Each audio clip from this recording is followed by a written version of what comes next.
अस्सलाम वालेकुम and welcome back to our channel.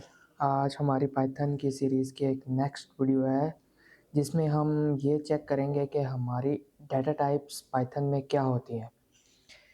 तो डाटा टाइप हमारे पास एक किस्म का एक स्टोरेज होता है या कंटेनर होता है जिसमें हम अपनी कोई भी चीज़ें जो हैं वो स्टोर कर सकते हैं। तो डिफरेंट का टाइप ऑफ कंटेनर हमारे पास होते हैं। अगर देखा जाए तो हमारे पास इंटीजर्स वैल्यू होती हैं, मतलब न्यूमेरिक होती हैं। उसके बाद हमारे पास अपने नाम वगैरह होते हैं। तो ये अलग-अलग हम चीज़ों में इनको स्टोर करते हैं, जिनको हम बाद में यूज़ करना चाहें या उस पे कोई एक्शन परफ़ॉर्म करना चाहें, उनकी कोई कैरेक्टरिस्टिक यूनिक हो। जैसे कि अगर हमारा नाम है, तो वो पाइथन में पहले से स्टोर नहीं होता। तो पाइथन के लिए ये एक चीज़ यूनिक होती है कि ये इसका जो डाटा है ये इसके लिए है, जो और कोई ज़्यादा मतलब उसको ये होता है कि और अपने-अपने सबके डाटा होते हैं। तो उसके बाद ये चीज़ हमारा ये होता है कि जो हम डाटाज़ होते हैं वो हम डिफरेंट टाइप्स में स्टोर करते हैं। हमारे पास जो सबसे पहली आ रही है वो है न्यूमेरिक डाटा टाइप। न्यूमेरिक में हमारे पास होते हैं नंबर, जो कि हम इंटीजर, फ्लोट या कॉम्प्लेक्स में स्टोर करते हैं।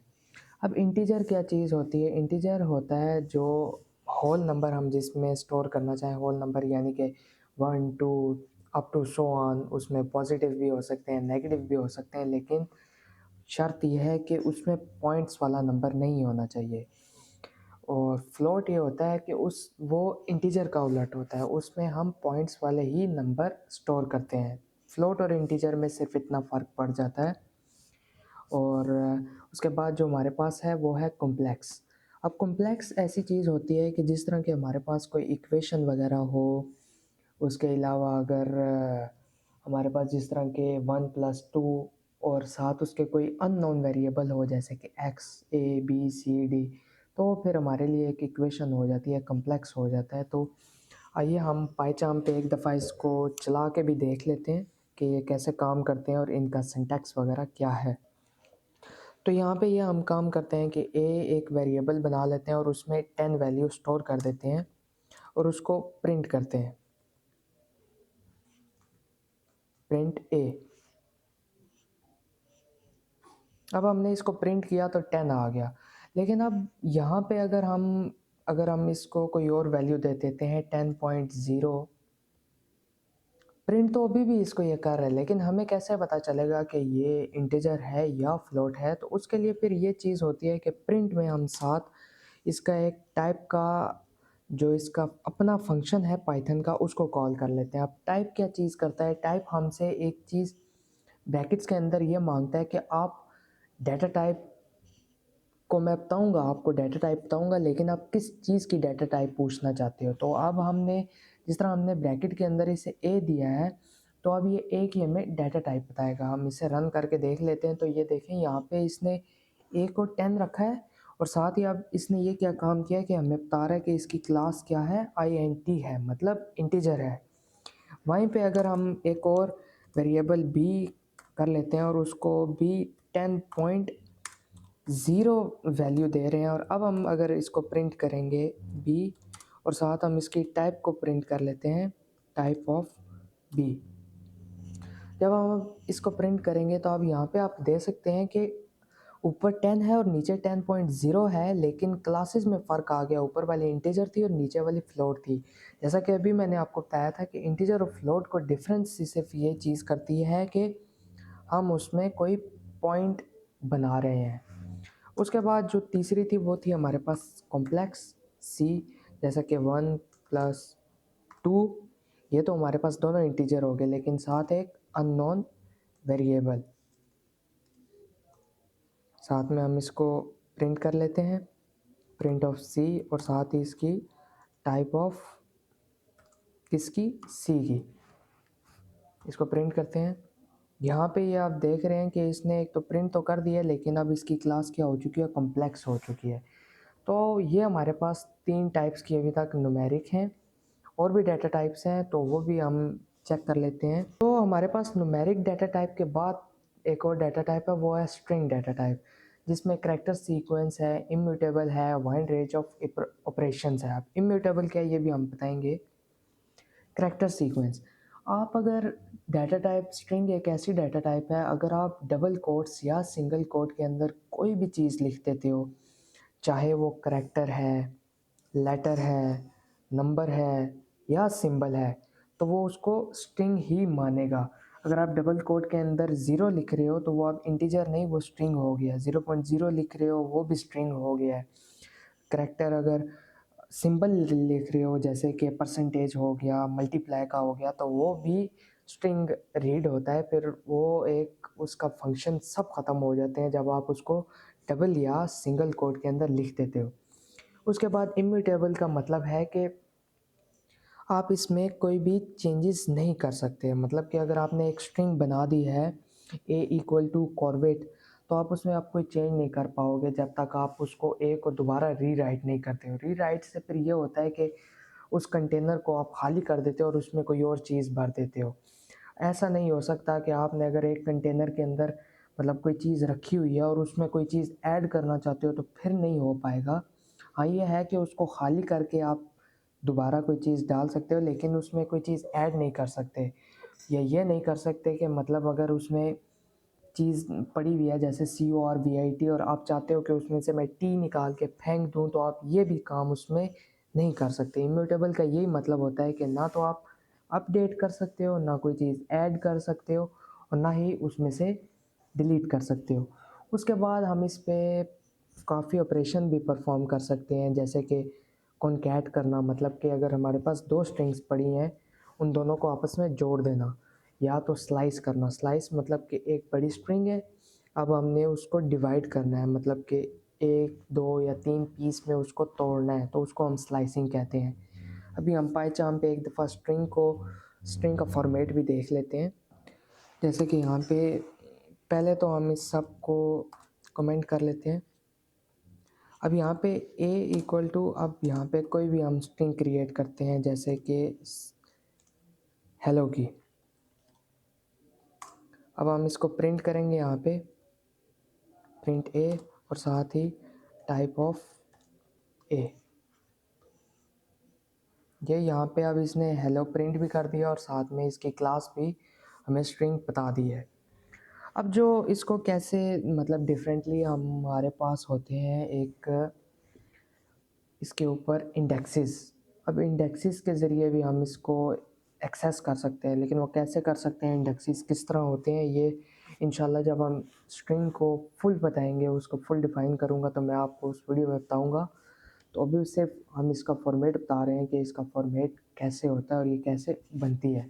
इसके और यूजेजेस और इसको कैसे एक्सेस कर सकते हैं वो इंशाल्लाह हम अगली वीडियोस में सीखेंगे। उसके बाद जो हमारे पास एक और डाटा टाइप होती है वो है बूलियन डाटा टाइप। अब बूलियन ये हमारे पास होती है, एक तो ट्रू और फॉल्स और लॉजिकल ऑपरेशंस में इस्तेमाल होता है। अब जिस तरह एक चीज़ हमने पहले भी जो हमारे पास ऑपरेटर्स वगैरह इस्तेमाल हुए थे, उसमें जब आप नीचे देख रहे थे तो हमारे पास कंसोल पे आंसर आ रहा था ट्रू या फॉल्स में, वो हमें कोई और चीज़ नहीं देता था। अब अगर आप डबल कोट्स में लिखोगे इसको ट्रू को, तो वो एक अलग चीज़ है, वो स्ट्रिंग मानी जाती है। लेकिन अगर आप डबल कोट के बगैर ट्रू या फॉल्स लिख रहे हो तो वो फिर डाटा टाइप बन जाती है और वो बूलियन होती है।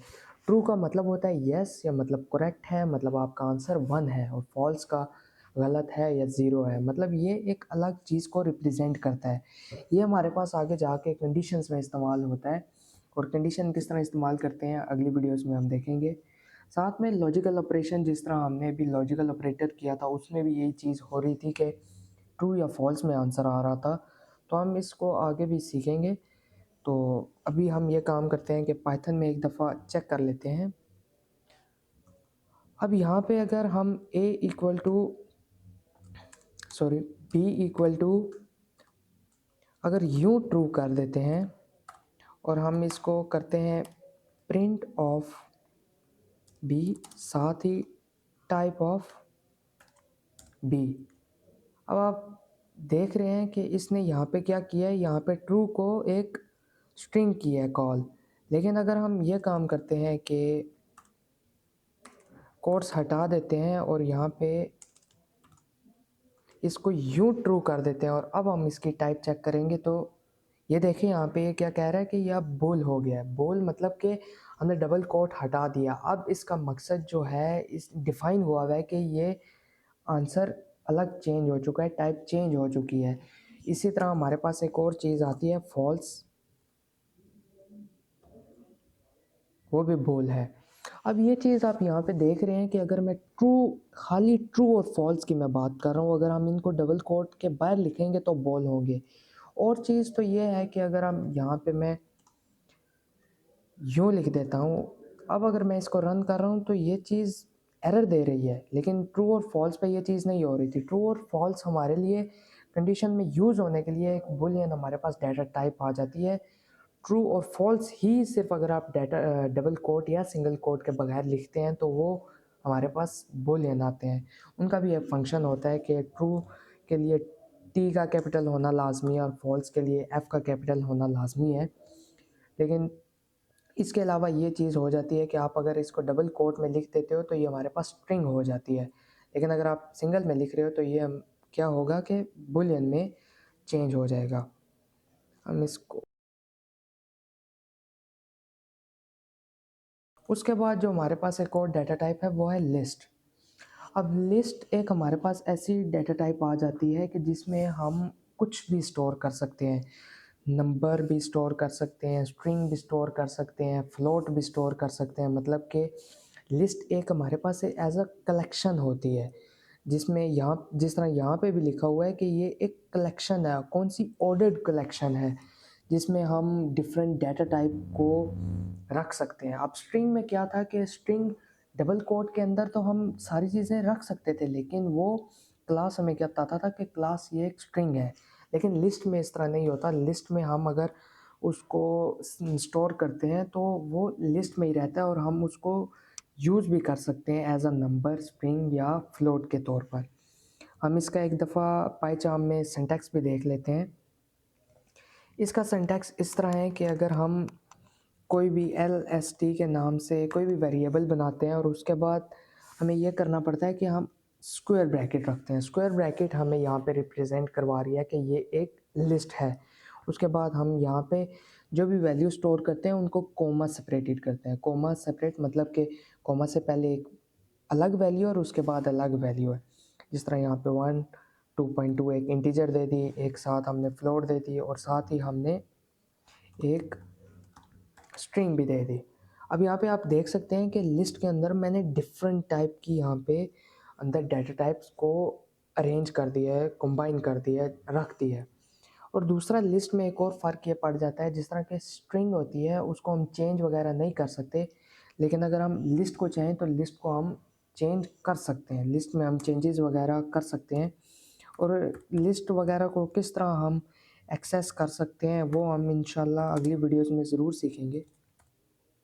हम इसकी यहाँ पे टाइप भी चेक कर लेते हैं। ये आप देख सकते हैं कि यहाँ पे अब इसकी क्लास क्या आ रही है, लिस्ट आ रही है। और इसको डिस्प्ले करते वक्त यहाँ पे भी अगर आप देखें तो ये डिस्प्ले किस में कर रहा है, राउंड ब्रैकेट्स में कर रहा है। अब यहाँ पे ये चीज़ हो जाती है कि अगर हम एक और वैल्यू दे देते हैं 1 1 और 2.2। अब यहाँ पे आप देख सकते हैं कि इसने 1 को जितनी दफ़ा हम इस चीज़ में लिखेंगे ये इसको रखता जाता है, स्टोर करता जाता है। इसके इंडेक्सेस वगैरह, इसके भी इंडेक्सेस होते हैं और लिस्ट के अंदर भी लिस्ट बन सकती है। फ़र्ज़ करें यहाँ पे मैं एक काम करता हूँ कि एक और लिस्ट बनाई, उसमें भी डाटा स्टोर कर दिया। अब यहाँ पे आप देख सकते हैं कि लिस्ट के अंदर भी लिस्ट एक बन चुकी है। आगे भी हम इसका यूज़ बहुत ज़्यादा यूज़ होता है और किस तरह यूज़ होता है ये भी हम देखेंगे। उसके बाद जो हमारे पास एक और डाटा टाइप है वो है टपल। अब टपल जो होती है वो भी हमारे पास स्ट्रिंग की तरह इम्यूटेबल होती है, मतलब इसमें भी कोई चेंज नहीं होता। जो आप इसमें चीज़ एक दफ़ा इंसर्ट कर देते हो उसको आप दोबारा चेंज नहीं कर सकते, अपडेट नहीं कर सकते। हाँ, ये एक तरीका है कि आप टपल को लिस्ट में चेंज करो, लिस्ट को दोबारा उसमें जो चेंज करना है करके टपल बना दो। ये तो एक प्रोसीजर है, लेकिन आप टपल को खुद को चेंजेस या अपडेट या डिलीशन नहीं फिर कर सकते। और ये फिर ये होता है कि जो हमने चीज़ें रखनी होती हैं जिनमें हम बाद में चाहें कि इस्तेमाल करें, लेकिन कोई भी उसमें चेंजेस ना हो, मतलब एक सेम रहे, तो उसके लिए फिर ज़्यादातर टपल इस्तेमाल होता है। हम एक दफ़ा इसका सिंटैक्स पाइचार्म में देख भी लेते हैं। अब टपल हमारी लिस्ट से सिर्फ चेंज इस तरह होता है कि ये सिर्फ इसमें इतना फ़र्क पड़ जाता है कि ये स्क्वायर ब्रैकेट में जिस तरह लिस्ट आ रही थी, इसको इस्तेमाल हम करते हैं राउंड ब्रैकेट्स में। अब इसके अंदर 1 2 4 6 बाद में ये है कि प्रिंट और टी यू, साथ ही हम type of T U.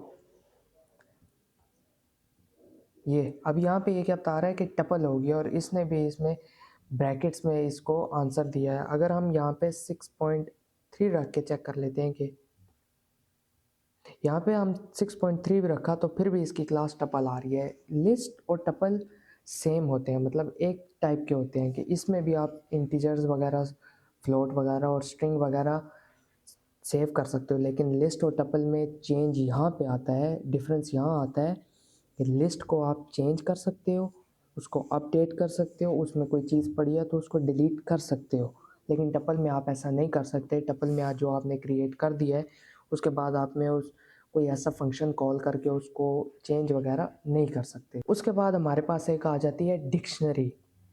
Dictionary में हमारे पास दो चीज़ें होती हैं, एक हमारे पास होती है की और एक हमारे पास होती है उस की सर्टेन वैल्यू। इसका एक फॉर्मेट है जो भी हम थोड़ी देर तक करते हैं। अब डिक्शनरी में हमेशा ये याद रखना है कि डिक्शनरी भी हमारे पास म्यूटेबल है, उसको हम चेंज कर सकते हैं, अपडेट डिलीट वगैरह कर सकते हैं। लेकिन इसमें ये चीज़ होती है कि जो अभी हम की बनाएंगे और कैसे बनाएंगे ये भी मैं बताऊंगा। की जो भी आप जब भी बनाओगे यूनिक होनी चाहिए, मतलब कि अगर आपने एक की किसी को असाइन कर दी है तो वही की किसी और को आप असाइन नहीं करोगे की, क्योंकि की हमारी डिक्शनरी में आगे हम सीखेंगे कि की ही इस्तेमाल होती है। की को इस्तेमाल करके हम किसी की भी वैल्यू गेट कर सकते हैं, उसको चेंज कर सकते हैं, और उसको अगर इस्तेमाल करना चाहें तो की से हम उस वैल्यू को हम फिर गेट करते हैं। हम एक दफ़ा इसका फॉर्मेट भी चेक कर लेते हैं अपनी पाइचार्म में। हमने यहाँ पे कोई भी वेरिएबल लिख लिया, उसके बाद जिस तरह हमारे पास लिस्ट में स्क्वायर और टपल में राउंड थी, तो इसमें हमारे पास आ जाती हैं करली ब्रैकेट्स। ये अब यहाँ पे ये होता है कि आपने जो भी यहाँ पे चीज़ लिखी है, मतलब यहाँ पे अगर आप कोई की लिख रहे हो तो की को हमेशा याद रखना आपने डबल कोट्स में लिखना है अगर वो एक स्ट्रिंग है तो। साथ ही कॉलन, कॉलन के बाद की एक वैल्यू होती है, और वो अगर आपके पास स्ट्रिंग है तो डबल कोट्स में आती है, और अगर स्ट्रिंग नहीं है तो कोट्स के बगैर आती है। इसी तरह जिस तरह हमने इधर की डिफ़ाइन किया है, तो की एक स्ट्रिंग था तो इसलिए फिर हम इसको डबल कोट्स में ही रखते हैं। उसके बाद अगर आपने काफ़ी ज़्यादा वैल्यूज़, मतलब अलग अलग कीज़ बनानी और अलग अलग वैल्यू है, तो उसको फिर हम कोमा सेपरेटेड करते हैं। इसके बाद यहाँ पे अगर हमने कोई एक और कर लेते हैं कि 2 बना ली, और उसके बाद फिर कॉलन और उसकी एक अलग वैल्यू डिफ़ाइन कर दी। अब यहाँ पे देखें कि ये की और इस की का मैंने नाम अलग रखा है। हमेशा आपने की जो होगी उसको यूनिक ही रखना होगा। जब आप एक्सेस करते हैं तो फिर की से एक्सेस करते हैं, मतलब इस अगर वैल्यू को आपने लेना है तो आप की से इसकी वैल्यू को गेट करते हैं।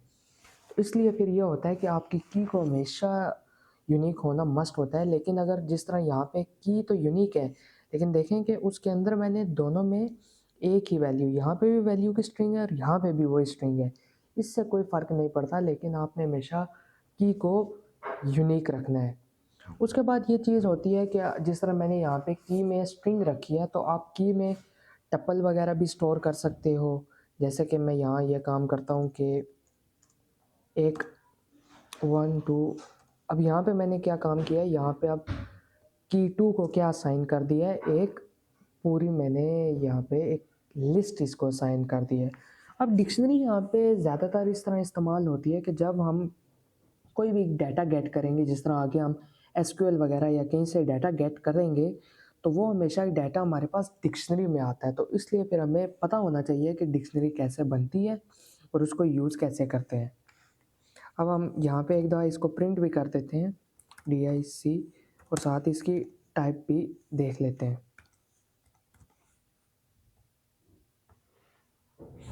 अब यहाँ पे ये देखें कि की, साथ ही उसकी एक वैल्यू, और ये देखें कि यहाँ पे इसने ये क्या काम किया, हमें क्या डिस्प्ले किया है कि आपने जो भी चीज़ बताई है वो हमारे पास है डिक्शनरी। तो बस यहाँ पे हमारे पास ये हो जाता है कि आपने हमेशा याद रखना है कि की को यूनिक रखना है। अगर आप इस चीज़ को यूनिक नहीं रखोगे तो आपके पास ये हो सकता है कि वो फिर आपको थोड़ा सा इशू करता है और उसको वो पहचान नहीं पाता कि आप किस चीज़ के बारे में उससे अगर एक्सेस करना चाहते हो उसकी वैल्यू, तो आप किसकी वैल्यू मांग रहे हो, किसकी वैल्यू ढूंढना चाह रहे हो। उसके बाद जो हमारे पास होती है डाटा टाइप्स, वो है सेट डाटा टाइप। सेट में ये होता है कि सेट और जो हमारे पास टपल होता है वो एक ही चीज़ होता है, लेकिन जिस तरह अभी हमने टपल में ये चीज़ किया था कि टपल में अगर हम 1 2 दफ़ा स्टोर कर रहे थे तो स्टोर हो जाता था, लेकिन सेट जो होता है, सेट में आप यूनिक चीज़ें स्टोर करते हो। सेट में कोई की नहीं होती, कोई इंडेक्सेस वगैरह नहीं होते, जिस तरह लिस्ट और स्ट्रिंग में इंडेक्स होते हैं, सेट में इंडेक्स नहीं होते। और सेट में ये काम होता है कि जो आप वैल्यू स्टोर करते हो, जैसे कि 1 2 और 1 अगर स्टोर करोगे और उसको प्रिंट करोगे तो 1 2 1 को प्रिंट नहीं करेगा, वो 1 और 2 को ही प्रिंट करेगा अगर वो कोमा सेपरेटेड है। मैं कोमा सेपरेटेड वैल्यूज़ की यहाँ पे बात कर रहा हूँ। अभी हम पाइचार्म पे जाके एक दफ़ा ये है कि इसका सिंटैक्स भी देख लेते हैं।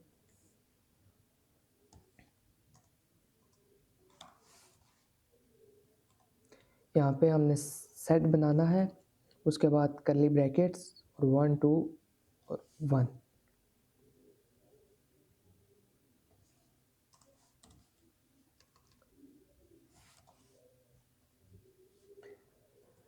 प्रिंट क्या करना है, सेट को, ये देखें। अब यहाँ पे जब मैंने इसको प्रिंट किया सेट को, तो आप देख सकते हैं कि इसने क्या डिस्प्ले किया है, 1 और 2। जबकि मैंने यहाँ पे 1 2 और 2 मतलब कि 3 वैल्यू दी थी, लेकिन इसने क्या प्रिंट किया, 1 और 2। 1 और 2 क्यों किया है? क्योंकि जो सेट होता है वो जो यूनिक वैल्यू होती है सिर्फ उसी को प्रिंट करता है, उसी को यूज़ करता है।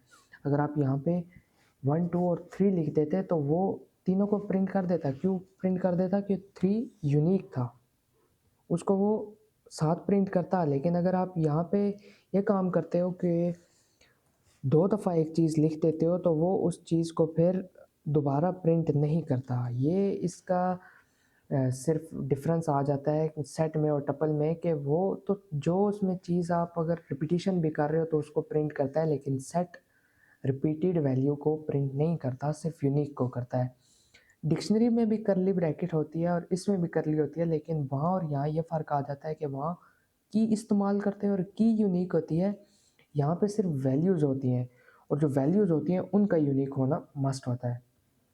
इसमें भी यही चीज़ है कि आप कोई भी मतलब अगर चाहें तो स्ट्रिंग वगैरह भी स्टोर कर सकते हैं, लेकिन वही बात है कि वो स्ट्रिंग भी उसको भी यूनिक होना मस्ट होता है। अब जैसे अगर मैं यहाँ पे एक और स्ट्रिंग कर देता हूँ और उसमें भी यही चीज़ इंसर्ट करते हैं, तब ये देख सकते हैं कि इसने सिर्फ एक दफ़ा प्रिंट किया, मतलब कि अगर आप जितनी भी दफ़ा उसको रिपीट करोगे वो सिर्फ एक दफ़ा उसको यूनिक करके उसको प्रिंट करता है और फिर छोड़ देता है।